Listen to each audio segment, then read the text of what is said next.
Hi everybody. In this session, we have to discuss about switch reluctance machine. In short, it is called it as SRM, switch reluctance machine. It's a type of special electrical machine.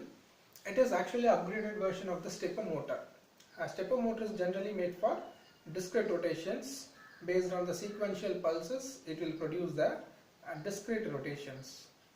Here, the same construction, but in switch reluctance machine, we obtain a continuous rotation.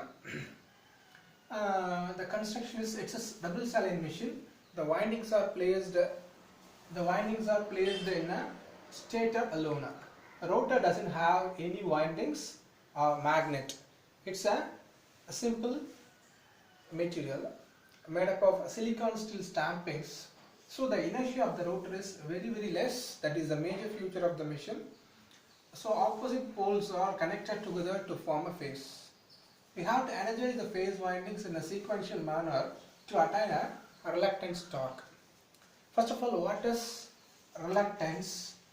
Then why the name switched reluctance? I explain about that. Reluctance is nothing but it's a property which opposes the magnetic flux and uses the opposing nature. But resistance is dissipating the electricity, but reluctance it shows the energy in the form of magnet. So that's the major difference. Switching actions will be attained through the power electronics converter circuit. So through the switching actions, we are energizing the machine windings, and the rotor poles starts rotation. It continuously vary the inductance. So in the unaligned position, this is stator poles, this is rotor poles. Both are in unaligned condition. The air gap between the stator and rotor is more. So the inductance value is very less. Once the energization will be happen in the stator, the rotor attracts towards the stator poles. So it starts the rotation, and the theta 2 represents the rotor movement. It's in the intermediate state from unaligned to aligned position. The rotor starts the movement, and that position will produce the torque based on the reluctance variation. In theta 3 position is called it as aligned position. In that position, both stator and rotor are in a aligned condition. So the air gap will be minimum compared to theta 1. So always a rotor try to pull towards the minimum reluctance position. That is the concept of switch reluctance machine. So once the inductance varied from L minimum, that is minimum inductance value to maximum inductance value, we obtain a change in inductance with respect to theta. So the torque depends on two major factors. One is current, another one is change in inductance. So machine design decides the variable inductance with respect to theta movement. This will decided through the power electronic converter circuit. The magnitude of current is decided. So the torque is proportional to half I square dou by dou theta. We obtain the required torque through the energizing current and dou by dou theta. So when we obtain a generating action, means we have to energize the machine in a falling inductance profile. That means maximum inductance to minimum inductance. So dou by dou theta is negative. That is represented in G. That means generating action. So with the prime mover, we run the machine in the falling inductance profile. We obtain a generator mode. So this machine is suitable for both motoring and generating applications. Wind turbine needs to start the prime mover.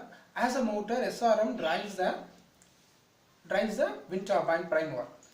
Or in a car, it needs a starter motor. After that, once the starting action is happen, later it will be converted to generating mode. It starts the generating roller. So this is suitable for dual mode applications because of simply we convert the motor into generating actions. That is a major merit. And then the working principle is through the power electronics converter we obtain a sequential energization based on the position signals, obtain a torque. So ease of action, mechanical design is very simple. The only challenge is electronics part. We have to switch in an appropriate period based on the position information. But nowadays technology, this is not a problem. We can easily obtain a required period of pulses. So this machine is currently attain a required outputs. Most of the drawbacks are completely removed from the machine.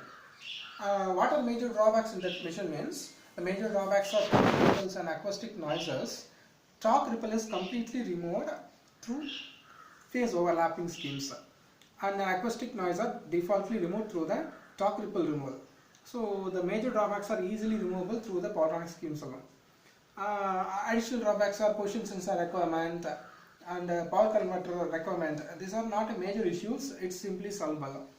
So SRM is a black horse which currently drives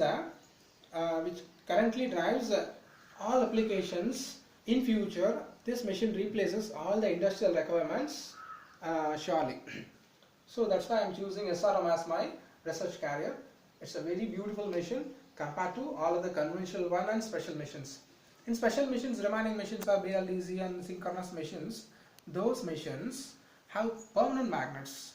It have the problem of long-term running, demagnetization issues. Those are the major problems. But this machine doesn't have any windings or permanent magnets in the rotor part. We have to energize in the stator coils alone. So the excitation problem is not an issue. Maintenance issue is completely resolved in that machine.